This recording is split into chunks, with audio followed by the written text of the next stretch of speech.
오늘 여러분들과 이제 처음으로 공개되는 LCM 과정입니다. LCM 과정은 러닝 코치 인 매스터매틱의 약자로 수학학습 코칭 전문가 과정의 이제 네이밍이 될 거예요. 그래서 이대로 이제 이 과정들이 계속해서 이어질 예정이고요.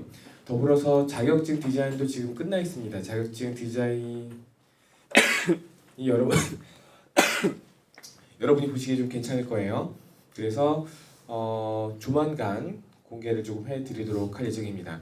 제가 이 컴퓨터에 있는 줄 알고 계속 찾아봤는데 지금 생각해보니까 디자인을 노트북으로 일러스트레이터 프로그램이 노트북에만 있어가지고 그 노트북에서 아마 작업을 해서 여기에서는 지금 아이클라우드로는 연동이 안 돼 있어서 안 보이는 모양이에요. 한참 찾았는데 못 찾아가지고 결국에는 여러분들에게 보여드리는 걸 포기했습니다. 자, 처음 시작하기 전에 제가 며칠 전에 읽었던 글인데 한번 보시죠. 같이 한번 읽어보도록 할게요. 제가 읽어볼게요. 마치 내가 강의실에 없는 것처럼 학생들이 공부하고 있다고 말할 수 있다면 그것은 선생으로서 성공했음을 알리는 가장 큰 신호이다. 여러분들이 잘 알고 있는 몬테소리 유치원의 마리아 몬테소리 설립자죠. 이분은 이탈리아의 굉장히 유명한 교육학자고요. 노벨 평화상을 3번이나 이제 대상이 됐었어요. 그런데 본인이 극구 거부해서 실제 수상이 이루어지지는 못했습니다. 이 글을 보자마자 제가 늘 여러분들께 외치고 있었던 진짜 수학교육 그리고 개별맞춤 수학교육, 아이들이 스스로 공부하는 게 진짜 수학교육이다. 이런 생각을 좀 강하게 또는 부드럽게 이렇게 두 가지 관점에서 좀 표현이 되고 있다라는 생각이 들어서 이 내용은 여러분들과 함께 좀 공유하고 싶다라는 생각이 들었습니다. 더불어서 논어 선진편에 과유불급이라고 있습니다. 과유불급. 오늘 여러분들이 저와 함께 지금 여러분들이 보시는 슬라이드가 전체 다 해서 3번째 슬라이드예요. 155개의 슬라이드를 제가 준비했습니다. 그리고 가능하면 이 슬라이드를 오늘 제한된 시간 내에 다 맞추고 싶어요. 혹시라도 시간이 안 되시는 분들은 먼저 가신 다음에 영상 지금 녹화 중이니까 영상 보시면 될 겁니다. 뒷부분은 영상을 좀 참고해 주시고요. 어쨌든 제가 여러분들께 전달하고 싶은 내용들은 오늘 다 전달을 하는 것을 목표로 하고 있고 155개의 슬라이드가 한 슬라이드가 하나의 메시지를 담고 있지는 않습니다만은 그 과정에는 되게 다양한 이야기들이 있을 거예요. 그리고 오늘 수학학습 코칭이라는 큰 틀의 제목으로 움직이기는 하지만 그 과정에서 수학 공부는 어떻게 해야 되는지 학원에서는 어떻게 움직여야 되는지의 기초에서 이야기를 하고 있기 때문에 여러분들이 실제로 수업하는 방식이라든지 아이들을 지도하는 방식 또 아이들의 공부 마음을 만져주는 방식 이런 것들을 두루 다루고 있다고 보시면 될 것 같아요. 그래서 제가 여태까지 수학학원을 운영하면서 그리고 많은 원장님들께 이와 같은 강의를 이제 좀 올리면서 그동안 누적되었던 그리고 그동안에 하지 않았던 여러 가지 다양한 이야기들 그리고 여러분들은 이미 에이블의 한 가족이기 때문에 좀 더 편안하게 이렇게 이야기할 수 있는 그런 것들이 있어서 오늘 진행을 해보도록 하겠습니다. 이 과유불급을 통해서 제가 여러분들께 전달해드리고 싶은 건 오늘 최소 10가지 이상의 어떤 정보를 가져가시게 될 거예요. 때로는 그 정보가 이미 여러분들이 알고 있던 거랑 똑같거나 굉장히 흡사한 게 있을 수도 있고 처음 보는 것들도 있을 수 있을 거예요. 그때 절대로 이거 괜찮다 는 생각이 드신다고 이걸 학원 가서 바로 적용하시면 안 돼요.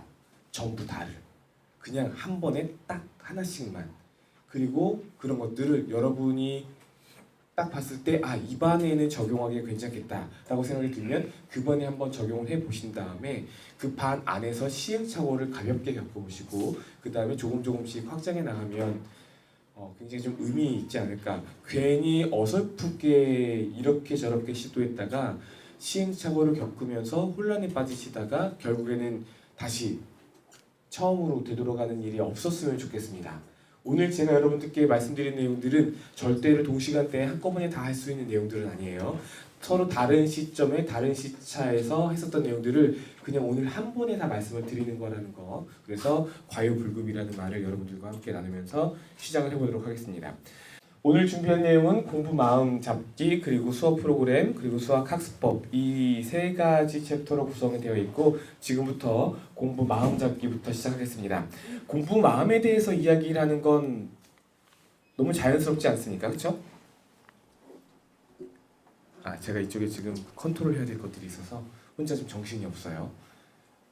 예로 촬영하면서 화면 녹화를 같이 뜨고 있거든요. OBS라는 그 방송 녹화 편집 그 프로그램을 통해서 이제 하고 있는데 정신이 없어요.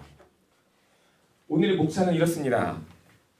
공부 마음 잡기에서는 일단 첫 번째는 공부 바로 알기, 그리고 동기 강화. 수업 프로그램에서는 토론 프로그램, 학습관리 프로그램, 수학학습법에서는 풀이과정 교정, 학습법 교정 이런 식으로 이제 큰 틀에서의 억지로 챕터를 3개를 나누고 그 챕터를 하위 2개로 나누고 그 안에 뒤에 있는 내용들을 이렇게 좀 적어봤는데 굳이 여러분들이 지금 이거를 사진으로 찍으시거나 할 필요는 없을 것 같아요. 물론 찍는 건 자유지만 왜냐면 여기 지금 녹화되어 있는 영상을 여러분들이 곧 보실 수 있기 때문에 거기서 그냥 화면 캡처하는 게 이미지는 훨씬 더 깨끗할 것 같아요. 그런 의미에서 여기서 잠시 화면만 전체를 좀 띄워드리도록 하겠습니다. 자, 여기에서 공부 마음 잡기 중에서 공부 바로 알기, 공부가 도대체 뭔데? 라는 이야기를 잠시 진행해 보도록 하겠습니다. 첫 번째 파트, 공부 마음 잡기. 그 중에서 공부 바로 알기입니다. 자, 공부의 본질이 뭐죠? 공부는 뭡니까? 학습. 저는 학습은 한자인 건 알고 있었는데 공부도 한자어더라고요. 네, 왜 이렇게 비슷한 서로 다른 단어가 있는지는 잘 모르겠지만 실제로 뜻의 차이가 어떻게 되는지는 관심을 가져보진 않아서 지금 생각이 드네요. 공부에서 공하고 부는 각각 어떤 의미를 가지고 있는지. 학습은 배우라게 익힐습이잖아요. 그래서 실제 공부를 굉장히 정확하게 그 한 글자 한 글자가 표현하고 있지 않나. 그래서 배우고 익히는 게 학습이다. 그렇죠? 특히나 수학 같은 경우에는 더 그런 것 같아요. 선생님과 새로운 개념을 배우고 새로운 문제 푸는 방식을 배우고 생각하는 방식을 배운 다음에 그것을 내 것으로 익혀나가는 과정이 수학 공부겠죠. 좀 다른 말로 하면 공부는 모르는 것을 알아가는 과정일 거예요. 지금 이 부분은 어저께 지피지기에서 제가 늘상 학부모님들께 강조하는 내용이랑 살짝 좀 겹치는 부분이 있습니다. 자, 공부의 본질은 제가 지금 말씀드린 것처럼 그래요. 아이들 혼자 스스로 자기 걸로 만들어 나가는 것들이에요. 모르는 거를 알아가는 과정입니다. 지금 한 아이를 좀 보여드릴게요. 학원 열심히 다니고 수업 태도도 좋은 편입니다. 학원에서 내주는 숙제도 잘합니다. 하지만 성적이 어느 수준까지는 오르다가 더 이상 오르지 않아요. 여러분들 학원에도 그런 아이들이 있죠. 처음 들어왔을 때는 성적이 조금 낮았는데 우리 학원에서 한 6개월 동안 성적이 제법 이렇게 올라가기 시작했습니다. 처음에 올 때까지만 하더라도 70점대였었는데 지금은 80점 후반 혹은 90점 초반까지 왔다 갔다 거리는데 여기에서 6개월 동안 별 변화가 없어요. 있잖아요. 여러분들 학원에 있는 아이들은 1년이 지나면 혹은 6개월이 지나면 전부 다 수학에서 100점을 맞습니까? 전원이 전부 다? 잘 모르겠네요. 초등부라면 가능할지도 모르겠네요. 제가 드리고 싶은 이야기는 분명히 학원 열심히 다니는 아이인데 선생님이 시키는 건 잘하는데 숙제도 빠짐없이 하는데 성적이 어디까지는 그냥 좀 올라가다가 그 이상 올라가지 않는 계속해서 올라가서 100점을 안정적으로 유지할 수 있는 상태까지 갔으면 좋을 텐데 왜냐면 이 친구가 공부하는 모양만 봤을 때는 제법 공부를 열심히 하거든요. 충분히 다 맞을 만큼 뭔가를 하는데 점수가 어느 순간부터는 잘 올라가지가 않는 상황들이 존재합니다. 그래서 열심히는 하지만 성적이 올라가지 않는 이유가 무엇일까에 대한 고민을 좀 우리가 해볼 필요가 있지 않나라는 생각이 듭니다. 이런 아이들은 진짜 수학 공부를 하는 게 아니라 가짜 수학 공부를 하고 있습니다. 그러면 가짜 수학 공부가 뭐길래 아이들의 발목을 잡는가? 여기에 대해서 좀 보도록 하죠. 자, 가짜 수학 공부는요. 아이들이 수업을 듣습니다. 그리고 새로운 것을 배웁니다. 선생님의 설명은 어느 정도 이해합니다. 대부분의 선생님들이 아이들이 충분히 이해할 수 있을 만큼 다양한 예시들과 다양한 설명들을 곁들여서 새로 배우는 내용들을 아이들이 잘 이해할 수 있게끔 만들어 줄 거예요. 사실 이거 못하면 강의하시면 안 되죠. 이것도 못하면서 수학 가르치겠다라고 분빌 잡고 있으면 이 사람은 좀 나쁜 사람인 것 같아요. 역량도 없으면서. 제가 늘 같이 비유를 하지만 치킨 더럽게 못 튀기면서 치킨집 하고 있으면 금방 망할 거 아니에요. 그거는 소비자가 먹어보면 한 입만 물어봐도 바로 다 알 테니까. 그쵸? 근데 우리의 소비자는 엄마이기도 하지만 아이들이기도 하잖아요. 아이들은 여러분들 수업이 진짜 좋은지 안 좋은지를 변별할 수 있는 능력이 치킨보다는 조금 떨어질 거예요. 그러니까 여러분들이 막 이렇게 잘 가르치는 것처럼 보이려고 많이 포장을 하거나 뭐 그럴지는 모르겠지만 아이들의 인생 망치는 일이잖아요. 지금 여러분들이 하시고 있는 일이. 그러니까 여러분들이 아이들을 속 시원하게 어떤 내용을 정확하게 이해하는 능력조차 없으시다면 그냥 이 바닥에서 떠나주시는 게 맞다고 봅니다. 그리고 더 중요한 건 여러분들이 아무리 열심히 설명을 해봤자 그게 아이들의 성적에 큰 도움이 되지는 않습니다. 실제로 이왕 말 나온 김에 연구 결과를 하나 소개해드릴게요. 여러분들이 잘 알고 계시는 것처럼 A집단은 굉장히 유창한 강의를 진행하는 사람이 수업을 진행했고요. B집단 같은 경우에는 강의를 잘 못해요. 유창하지 않은 강의이지 이 사람의 내용이 틀리거나 하진 않았습니다. 실제로는 A집단과 B집단의 수업을 들어간 사람은 같은 사람이었어요. 이 사람은 수업을 잘하는 것처럼 보이게 수업을 할 수도 있고 좀 더듬더듬거리면서 일부러 아이들이 답답해하게 수업을 진행하기도 했습니다. 자, 만약에 이 좋은 강의가, 유창한 강의가 아이들의 성적에 긍정적인 영향을 미친다고 한다면 A집단은 성적이 잘 나오고 B집단은 성적이 조금 안 나왔어야 될 거예요. 그렇죠? 그런데 강의를 마치고 학생들에게 적당히 복습할 시간을 준 다음에 아이들에게 시험지를 하나 준 다음에 시험을 봤습니다. 두 집단의 성적은 크게 다르지 않았습니다. A집단에서도 공부를 원래 잘하는 아이들은 공부를 잘하고요. 공부를 원래 못했던 아이들은 성적이 잘 안 나와요. B집단도 똑같습니다. 즉, 이 연구 결과에서 그리고 이와 같은 수많은 연구 결과에서 강의가 아이들의 성적에 긍정적인 영향을 미치는 게 굉장히 제한적이다라고 밝히고 있습니다. 미국 교육학 연구 단체인 NTL에서는 여러 가지 다양한 학습 방법들을 아이들에게 적용을 하고 2주 뒤에 같은 내용을 재시험을 봤을 때 이 친구들이 어느 정도나 그 내용을 기억하고 있는지를 측정을 해봤는데 거기에서 가장 낮은 거, 그러니까 처음에 공부할 때까지만 하더라도 다 이해했던 내용들을 2주일 지났을 때 얼마나 기억하고 있나를 측정해봤더니 가장 낮은 게 5%, 그 다음 방법이 10% 정도 됐었습니다. 그 바로 5% 되는 게 바로 수업을 듣는 일이었어요. 10%가 책을 읽는 거였습니다. 그러니까 정리하자면 여러분들의 수업이 아무리 날고 긴다고 하더라도 아이들의 성적에 영향을 미치는 정도는 5%, 아이가 스스로 책을 읽는 것보다도 못합니다. 왜 그럴까요? 바로 이런 부분에서 공부의 본질을 우리는 좀 찾을 수 있을 것 같아요. 공부는 애가 혼자 스스로 하는 겁니다. 아까 마리아 몬테소리의 이야기를 제가 좀 전해드렸죠. 교사가 없이도 아이들이 스스로 쭉 공부할 수 있는 상황이 됐을 때 교실에 내가 없는 것처럼 아이들이 쭉 공부하고 있을 때 드디어 여러분들은 선생으로서의 대단한 성공을 누리신 겁니다. 왜? 마리아 몬테소리 이분이 이야기했던 진짜 훌륭한 교육이라고 하는 건 아이들은 충분히 스스로 학습할 수 있는 능력을 타고났고 이 친구들이 스스로 공부할 때 선생님은 그 공부를 도와주는 역할을 하는 게 진짜 교육이라고 이야기를 했던 사람입니다. 자, 가짜 수학 공부 이야기 진행해 더 가보도록 하죠. 이 친구가 집에 가서 숙제합니다. 잘 풀리는 문제도 있고 애매한 문제도 있고 모르는 문제도 있습니다. 자, 보통의 아이들은 모르면 그냥 별표 치죠. 틀린 문제는 답지를 보고 고칩니다. 그리고 숙제를 마치죠.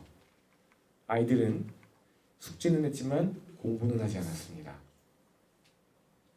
선생님이 원하는 만큼 뭔가를 해 가지고 오기는 했어요. 그런데 그걸 가지고 공부하지 않았어요. 자, 다시 돌아갈게요. 공부가 뭡니까? 여러분들은 아이들을 공부시키는데 이런 부분에 대해서 얼마나 깊이 있게 고민을 해보셨습니까? 제가 생각하는 공부는 앞서 말씀드린 바와 같이 모르는 것을 혼자 스스로 알아가는 과정이에요. 여기서 스스로 해결할 수 없는 부분이 있다면 이런 부분들을 드디어 선생님 또는 책의 도움을 받아서 자기 걸로 만들어 나가는 과정이 공부라고 봅니다. 그런데 아이들은 숙제는 했지만 공부는 하지 않았어요. 그 뜻은 뭐냐? 아는 건 풀고 모르는 건 내버려 둔다라는 거죠. 왜냐면 별표만 쳐가지고 학원에 가면 선생님이 다 풀어주시거든요. 그렇죠? 선생님들이 너무 친절해요. 무슨 자판기 같아요. 선생님 3번이요, 7번이요, 10번이요, 12번이요, 15번이요, 19번이요, 21번, 24번도 풀어주세요. 그러면 다 풀어주잖아요. 물론 잔소리 좀 하죠. 너 왜 이렇게 별표가 많아? 선생님 너무 어려워요. 모르겠어요. 어려운 문제가 많아요. 그러면 끝이에요. 여러분들이 아시다시피 아이들에게 별표라는 건 면죄부예요. 적어도 숙제를 안 한 건 아니에요. 지나치게 많지만 않다면.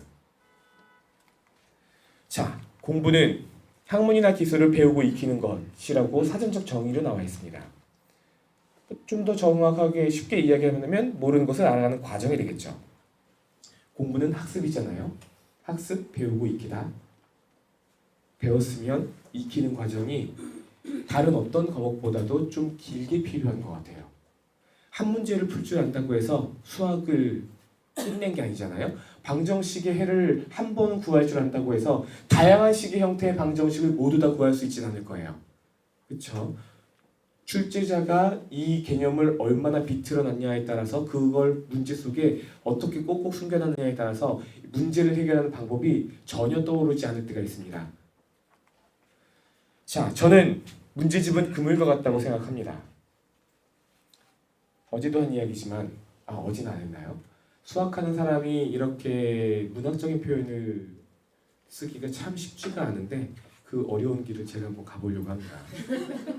자, 어부가 그물을 던지면 물고기를 그래서 잡아 올리면 그 다음엔 뭘 해야 되죠? 시장 가서 물고기를 내다 팔아야겠죠. 그게 도매시장이든 송이시장이든 간에. 그렇죠? 물고기를 내다 팔 거예요. 왜? 처음에 그물을 던진 이유가 어부니까 돈을 벌기 위해서 물고기를 잡으려고 했던 거거든요. 목적은 돈을 버는 거고 돈을 버는 방법으로 물고기를 잡아 올려서 파는 거였습니다. 자, 아이가 수학 문제를 푸는 이유가 뭐죠? 수학 성적을 올리기 위해서 문제를 푸는 거잖아요.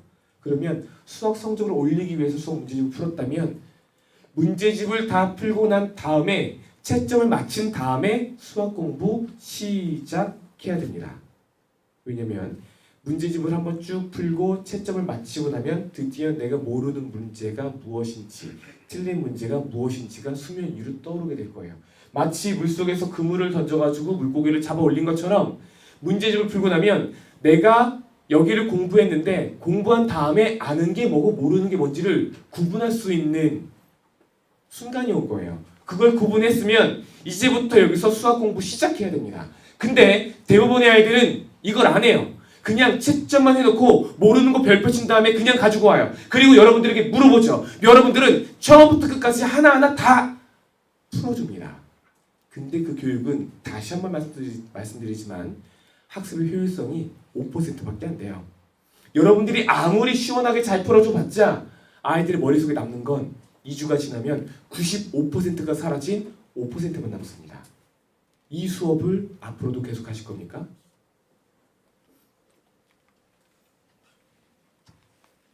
자, 숙제를 하는 것, 문제집을 푸는 것, 이것은 그냥 공부하는 재료를 준비하는 과정에 불과합니다. 바로 이 생각의 차이가 성적의 차이가 될 거예요.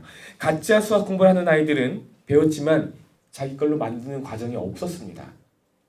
배웠지만 모르는 것은 여전히 몰라요. 그걸 선생님의 수업으로 어느 정도 그 자리에서 순간적으로는 해결이 되지만 실제로 이 지식이 아이들 머릿속에 정확하게 전달되지는 않았다라는 걸 여러분들이 지금까지 수많은 아이들을 지도하면서 많이 경험하셨을 겁니다. 그래서 아이들은 배웠지만 여전히 모르는 게 많아요. 그래서 공부가 어려운 거예요. 이걸 해야 되는데 보통 이것까지 하는 아이들이 많지 않습니다. 바로 이 직전에서 멈추잖아요. 문제집만 풀고 여전히 틀리는 것들은 틀리는 상태로 지금 이 순간에 선생님이 풀어줘가지고 대충 머릿속에 푸는 방법이 있을지는 몰라요. 하지만 만약에 이 친구가 시간이 지난 다음에 이 문제를 또 틀린 만큼 어설프게 공부했다면 얘는 늘 이럴 겁니다. 아는 문제는 시험에 나왔을 때 맞추고 모르는 문제가 나오면 틀릴 겁니다. 너무 뻔한 이야기 같다고요? 그러니까 얘네들 점수가 잘 나와야 90점 초반대까지밖에 안 나오는 거예요. 그나마 중학교에서 고등학교 올라간 순간 50점. 여기에서 중등부와 고등부를 같이 수업을 하시는 분 계시다. 그러면 이 고등부가 그냥 고등 과정 아니에요. 실제 고등 학생입니다. 실제로 내신 대비 들어가는 학생이에요. 이걸 동시에 두 반에 들어간다 라고 하시는 분이 계시다면 제가 지금 무슨 이야기를 하는지 정확하게 이해하실 겁니다. 중학교 때 내내 95점대, 100점대를 유지하던 친구가 고등학교 올라와서 폭망하는 경우 여러분들 많이 보셨을 겁니다. 이유가 뭡니까? 문제 외워서 푸는 거예요. 양치기로. 중학교 때까지는 그게 가능해요. 수학 내용적 깊이가 약하니까. 근데 여러분 알고 계시죠? 중학교 1학년 과정, 중학교 2학년 과정, 중학교 3학년 과정을 다 합친 학습 양보다 고등학교 1학년 1학기 때 배우는 양이 더 많아요. 더 깊이 있습니다. 깊이 있고 넓어요. 실제로 센수학의 중등 과정의 문제 유형들이 보통 몇 개죠? 120개에서 140 몇 개 사이입니다. 150개 아래예요. 그런데 고등부 센수학 같은 경우에는 250개 정도 됩니다. 이게 100개만 늘은 것 같죠? 그러면 다시 되돌아가서 중학교 때 140개, 150개라고 문제 유형을 지어놓은 건 진짜 이 과정에서 문제 유형이 150개밖에 없어서 그런 걸까요? 아니면 그 정도만 하면 충분하다고 생각해서 그런 걸까요? 그럼 고등학교로 넘어가면 얘기는 또 어떻게 달라지죠? 그리고 150개와 250개는 그냥 단순히 한 0.8배 정도 늘었다라고 보는 게 아니라 실제로 그게 그만큼 늘면서 학습량은 어마어마하게 달라져야 될 거예요. 그리고 내용 자체가 많이 어려워지니까.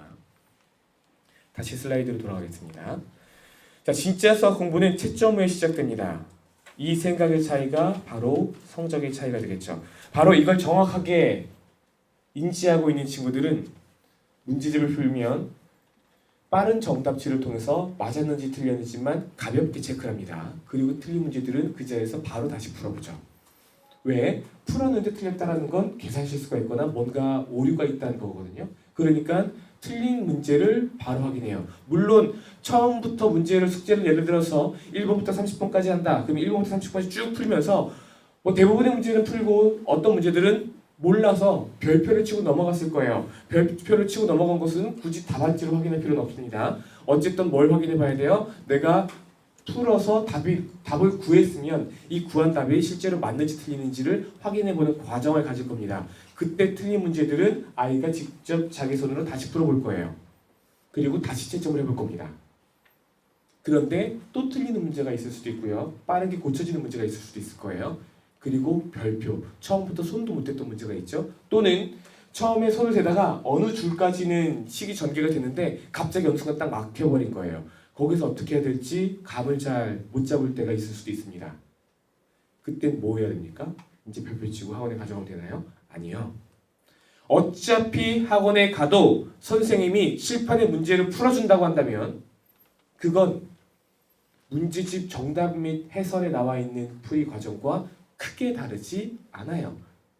그냥 행간의 의미까지 선생님이 설명을 해준다라는 장점이 있을 거죠.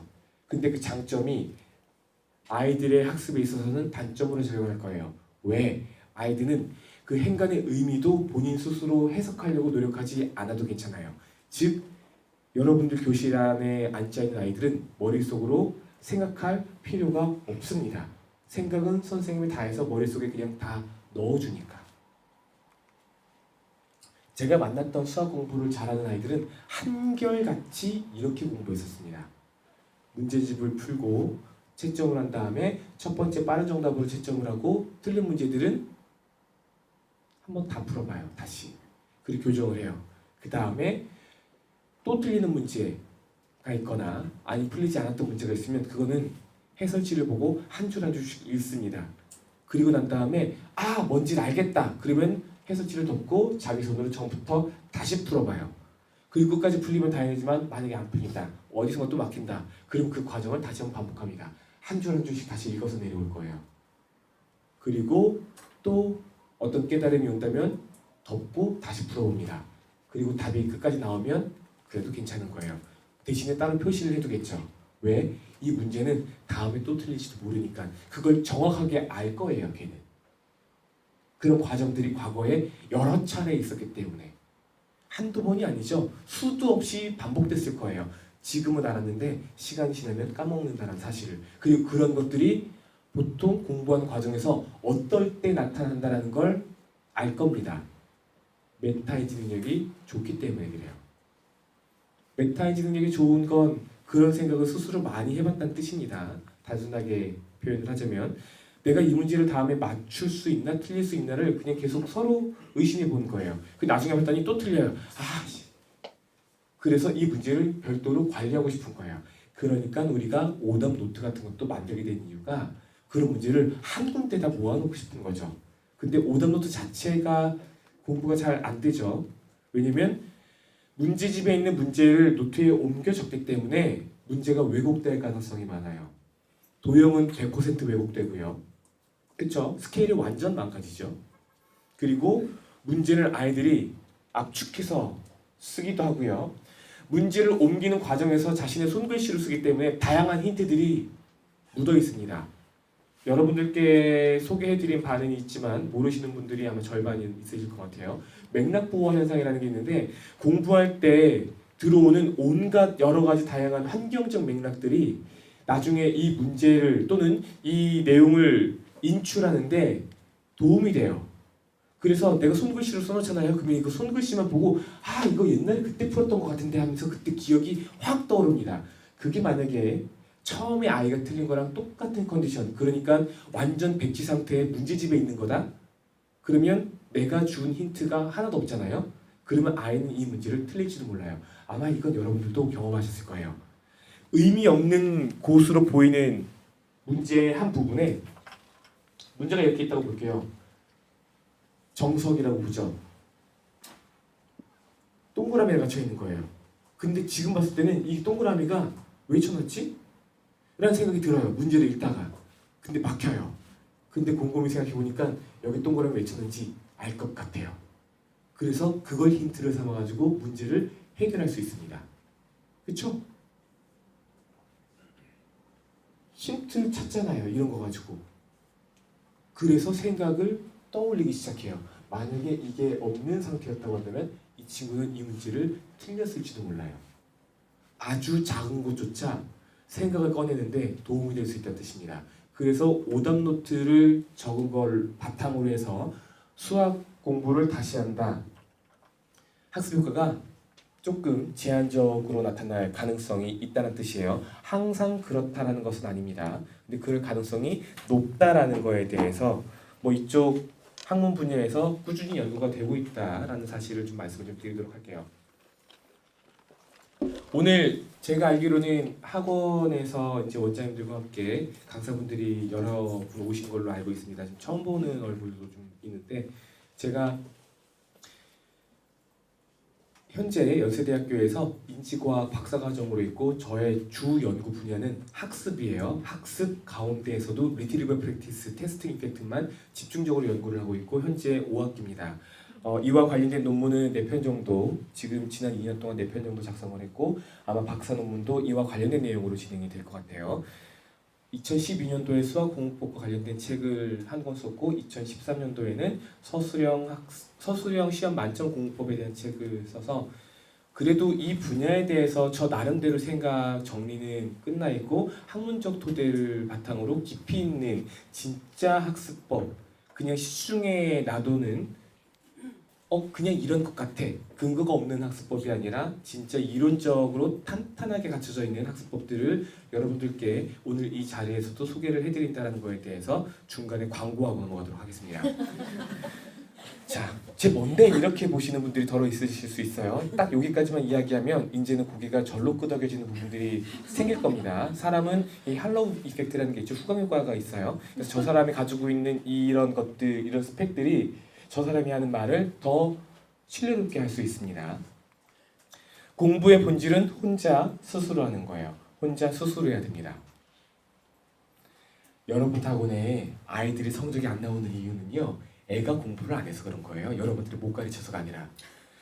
만약에 가르치는 게 정의가 지식을 잘 전달하는 거다, 그럼 여러분들은 잘 가르치는 건 맞을 겁니다. 그런데 잘 가르친다가 아이들의 성적을 올린다라고 한다면 여러분들은 때때로 못 가르칠 거예요. 왜? 여러분들이 애써 가르치는 아이들 중에 성적이 안 나오는 아이들이 있으니까.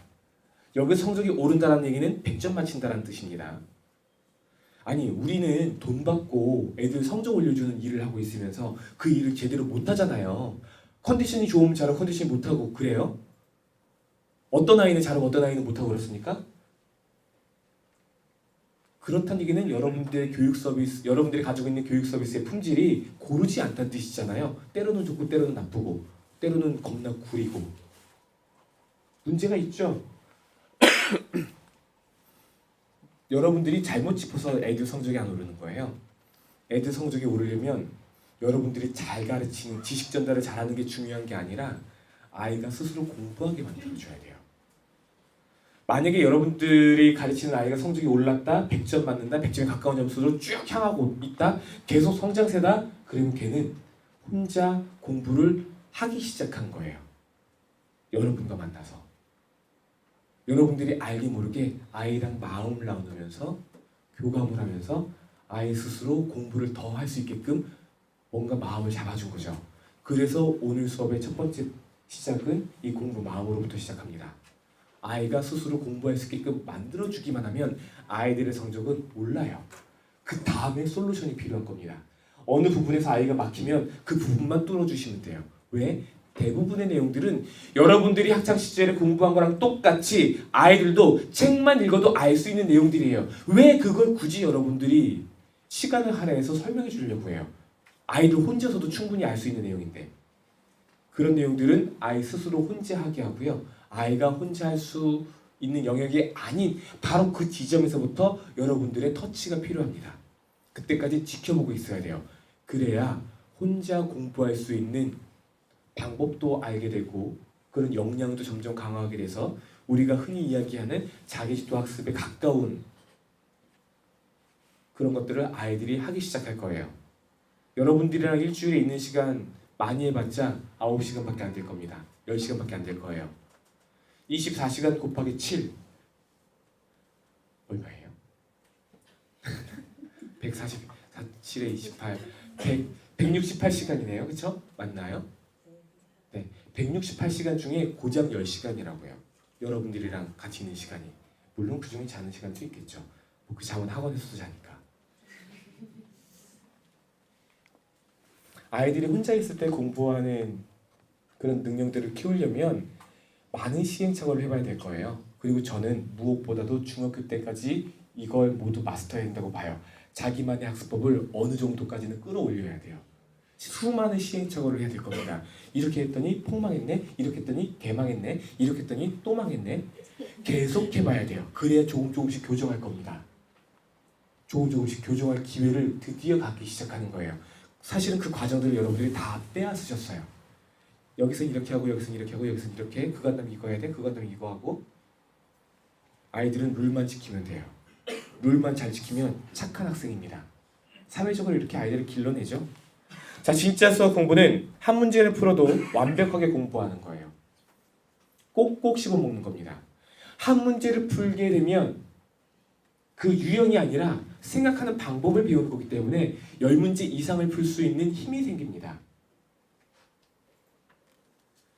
이런 문제를 하루에 한 문제씩만 꼭꼭 씹어 먹었다고 가정을 해보죠. 그럼 아이는 이와 비슷한 10문제를 같은 사고방식으로 풀리는 한 10문제를 해결할 수 있는 실력이 생긴 거예요. 근데 그 10문제의 실력 가지고는 시험 문제를 다 맞출 수는 없겠죠. 그러니까 하루에 한 문제씩 꼬박꼬박 갑니다. 그렇게 100일만 가볼게요. 그러면 1000문제를 핸들링할 수 있는 실력이라는 게 생길 거예요. 1000문제면 어지간한 시험 문제 다 풀 수 있다는 뜻이겠죠. 하루에 한 문제 꼭꼭. 물론 이 친구가 하루에 공부하는 문제가 딱 한 문제라는 뜻은 아니에요.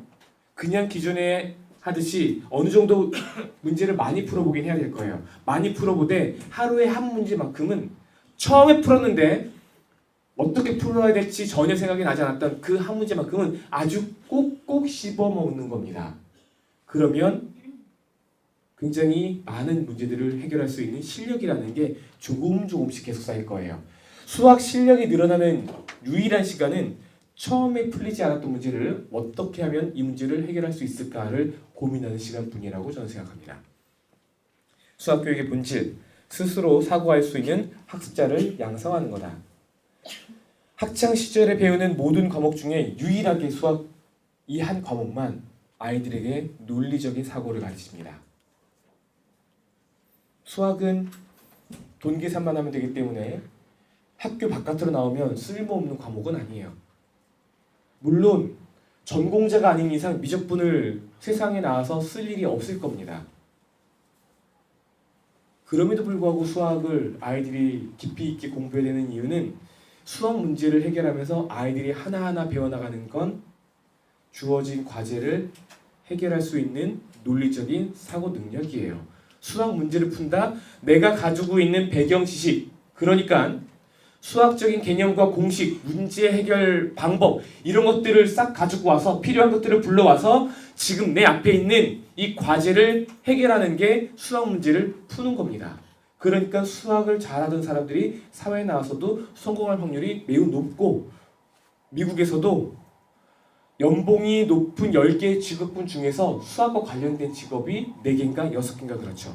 절반 이상이었던 걸로 기억합니다. 절반에 가깝거나.